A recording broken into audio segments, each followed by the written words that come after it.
those early years, like finding out I had high blood pressure and heart issues, that was shocking to me. How old were you when you got that? When I found out, I was 16 years old. 16. Yeah. And just like regular checkup, they were just like, hey, like why is your blood pressure high, or did something happen? So I was actually working for a company, Southern Stairs in Alpharetta, and they wanted me to get a physical done. And the guy was like, "I can't clear you because your blood pressure is so high." He was like, "Maybe you ate some French fries before coming in here." I was like, "No." I was like, "I haven't had anything." So he was like, "You got to see the doctor before I can clear you." He was like, "Go see the doctor, come back." And then so I scheduled an appointment with the doctor. Well, at that point, are you thinking like this is a mistake? Yeah, I was just like, what is this guy talking about? Yeah. And so, at that point, it's just like, at 16 years old, you don't think about health or anything like that. You're just enjoying life. And went to the doctor. And then he checked my blood pressure, did it several times, and it was extremely high. And he told me I had high blood pressure, so he prescribed medication. And I was just like, okay, so I can take this and eat whatever I want. He was like, no. So that was like that point in my life as a kid, as a teenager. I think that was like the end of the world for me, because it was like no fast food, no fries with salt, no soda, no chocolate. Like everything that as a kid that you consume, it was like out of the window. And so I had to basically figure out my life, like as a kid. I didn't know anything, so I didn't know any better. So it was that was a very interesting point in my life. So when you get that diagnosis, what were you saying to yourself? Like, did you see it as like woe is me? Why is this happening to me? What's going on? Like, why God? Or was it like, was it something else? I was the first thing came to my mind was like, what just happened? Disbelief. Yeah, and from there I was trying to figure out like, okay, what does my life look like from here? And I've always been like a person that's been driven. So when I played sports, I wanted to be the best, and I practice to be the best. So when it came to that challenge in my life, I was just like, okay, so what do I do from here? Like, how do I become healthy? And I had no idea. I'm a kid still, I had like lack of information. So I tried to do the best I could. And it didn't work out for me. So yeah, you're 16, you're on this medicine that I mean can't be making you feel too good. Like No. what was that like? What were some of the side effects or whatever of this condition, and how you had to treat it? Man, so when you talk about side effects, that was like from being like from having no care in the world, feeling like you're healthy, to getting to the point where the doctor was like, you're sick. And then you're feeling fine, but the medication that they give you makes you feel horrible. I mean, there was times like I would have to take off work after taking the medication. I'd be like in bed for a day. It was just, it was life-changing to the point where I would pray every day. I remember this, like I would pray every day up until I actually took control of my health, that I would never have to take those pills, because it was like, there was the cons outweigh the pros, to wake up and attack the day, and then to wake up and feel like crap. That's not what you expect to feel like when you're taking blood pressure medication, and then it regulating you're not having the energy that you once had, because it's lowering your blood pressure, so your heart's not beating as fast. A little ADHD was going on too, so I'm not able to function as quick as possible. See, it was devastating. It was life changing. It's so tough, especially to be grappling with this early in life. Like when you would go to clinics or doctor's offices, were there other people that looked like you that were having the same problems? I think that was the issue. So going to the prescription lines, going to get medication. Even there was the funniest part. It wasn't funny at the time, but the medication that the doctor gave me, I looked at, and it's like 55 and up. So yeah, so in the lines, the prescription lines, to get medication filled. I mean, everybody that was getting the medication there was 65, 55, and we all had the same issue. Like the medication was making us sick. But here I am, and I think at this point I was probably like 20, 21 at the time. So on this stuff for 4 years. Yeah. And here's the thing. The medication, the dosage, the milligrams would get higher and higher almost every year. Because you're building up tolerance. Yeah. By the time I was 25, I was up to 90 milligrams of propranolol. And that's when I knew I had to change something. So are you currently on this medicine? No, nothing at all. Okay. Yeah, so what changed, and when did that happen? Yeah. Okay. So that happened at 25 years old. I went into the doctor's office. So I had a cardiologist that I would see monthly, and I'd had a general practitioner that I would see. And my blood pressure was super high. They prescribed me the propranolol, and he was telling me, he was just like, Phil, you got to do something. He was like, we're doing all we can medically. The medication, you're on like almost the highest dosage of medication. And then it started to weaken my heart. So I was back and forth from the cardiologist to general practitioner. At that point, it was just like me physically working it was almost impossible. I mean, I drove trucks at the time. And so I would drive to Augusta. I think I told you this story. I would drive to Augusta, and I couldn't make that trip like in one setting. I would have to pull over to take a nap. And then on the way back, I would have to take a nap. I was just tired all the time. But my blood pressure was still rising, and he was like, we're doing all we can medically. I think what really changed my mind into making a change wasn't the fact that like, oh, Phil, you're dying. It was more so at that point, I had went to they give you the samples. And so I went to the pharmacist to get the prescription filled.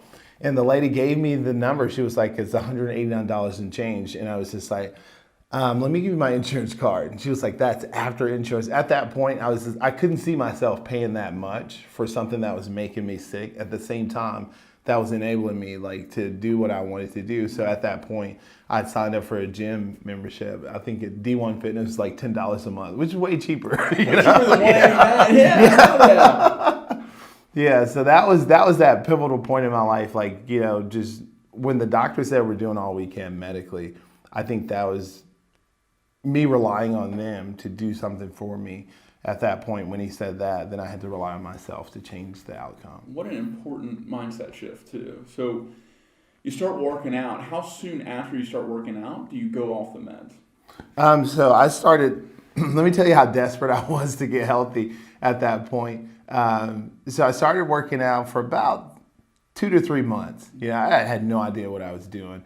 And so I was so desperate to get healthy, I was going to the store and I was getting like kidney beans, anything with a heart on the box or can, anything that I thought was like heart healthy. And so after about 3 months, and then I told you about the trainer that was training for a bodybuilding show. When I met him, and he put me on a diet plan and a training routine before the show, my first show ever, that's when I got off the medication. So it was about 6 months. Gotcha. Yeah. Okay, 6 months. So you wean off. What happens the next time you go back to your cardiologist? That was a funny story. So the doctor that I was seeing had moved from Villa Rica, Georgia to Atlanta. Mm-hmm. There was a new doctor at that facility, and he had my chart. So the nurse checks my blood pressure and it's like, wow, Phil, that's the best your blood pressure has ever been. Keep taking the medication. I go see the doctor in his office, and he was just like, this cannot be the same guy. He's looking at my chart. He's like, this dude is near death that I'm looking at on the chart, and the guy in front of me is like healthy. He was just like, all I can say is just keep taking your meds, and I was completely off the medication at that point. Yeah. What a reaffirmation of your decision to take your health, your life into your own hands. Oh yeah. What a moment. Yeah. Is that something where you were like, nana boo boo, like I'm not taking the meds? Like, did he shove that back in their face or no? Not really. I think I kept it quiet because that's what I wanted to hear. I wanted to know because I tell people all the time, like, if you don't have to take the meds, don't take the meds. But at the same time, I respect what the doctors do. So that was me finding out that what I was doing was working, and then I was healthier off the medication, but me taking control of my health, taking control of my diet, my training, everything, just being in control and not giving them the control, taking the medication and doing absolutely nothing.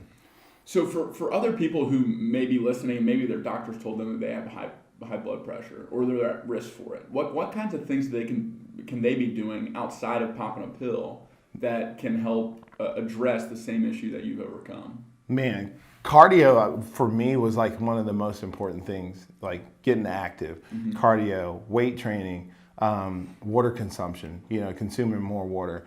I did apple cider vinegar. I ate stuff that was better for me, not stuff that tastes good, not necessarily. But apple cider vinegar, man. Yeah, I wake up to one of those shots. That'll wake you up more than coffee. Oh yeah. Bam! Oh man. all your sinuses and senses and everything is like you're awake. And it's good for your gut. Yeah. There's a lot of benefits with that apple cider outside of like helping with high blood pressure, and I think that was a fascinating thing for me. And for me, like studying and researching on my own, that's what got me to like study for like nutrition, because I wanted to be the best version of myself. Okay, well, let's get to the best version of yourself, right? So you got this health issue behind you. Your doctor's like, hey, you're better than you've ever been. Keep doing what you're doing. They think that's medicine. It's just the little things, doing them over and over again right. It's good diet. It's staying hydrated. It's getting some cardio in. It's doing weight training. So once you build that foundation of healthy habits, where did you go from there? Because you're, like you said, you have the mindset of like, if I want to do something, I want to do it all the way. Yeah. So what happened next? So I did that first competition, and here's the funniest thing about that. How was that? I think I was like 22. Okay. No. This was after the life shift. Yeah. So I was probably like 26 at the time, because 25 was when they. I didn't tell you this part. 25 was when the doctor wanted to do open heart surgery, and I'll tell you exactly what he said to me. And this was like between like the medication and me getting the gym membership. So I was already taking 2 medications, and the doctor, he was like, "Hey, we can either put you on a 3rd medication." And I was like, "No." He was like, "We could do open heart surgery," and I was like, "No." And then he was like, "Or you can walk out of this door." And then just like, go into cardiac arrest at some point and hope we save you. And I took option 3. And that's when I started like dieting, training, or what have you. Yeah. So I was so determined to be healthy, because it was like the last option was for me to take care of myself was death, So I was just like, So I was just like, I said, I'm going to save my life. So I trained really hard for that show. Right before that show, I called my mom before even stepping on stage. I called my mom the day of the show. It was probably like 30 minutes before the show. And I told my mom, I said, I won. And she was like, congratulations. I said, no, Mom, I didn't win the show. I'm off of my medication, and this is the best I've ever looked and the healthiest I've ever been in my life. I was like, I won. I don't even have to go compete. And it makes me emotional thinking about that, because I know where I was mentally, I didn't win the show. I got second. But amazing me, yeah. And what a moment to have that feeling before you even step into the arena. Yeah. I mean, that's something. So 2 things there that I'd love to dissect. One, I mean, this is something that we preach over and over again to the people that sign up for Brawl for a Cause, right? Yeah. You sign up, you're going to step into the arena in 8 weeks, let's say. So like we have an 8-week program. When they step through those ropes, the goal is for them to have that same exact feeling that you felt, where there is no self-doubt. They're happy because they've taken steps to actually changing their life. Yeah. They've taken on this really scary prospect of fighting another human being. They've trained harder than they've ever trained. They overcame a bunch of these trials, and now they're here ready to do their thing. And you calling your mom is such an awesome moment that really speaks to your mindset and how you define winning. Because it's not necessarily about if your hand's raised at the end of a fight or if you have a medal around your neck. It's how you feel about what you did. It's about the journey. Yeah, most definitely.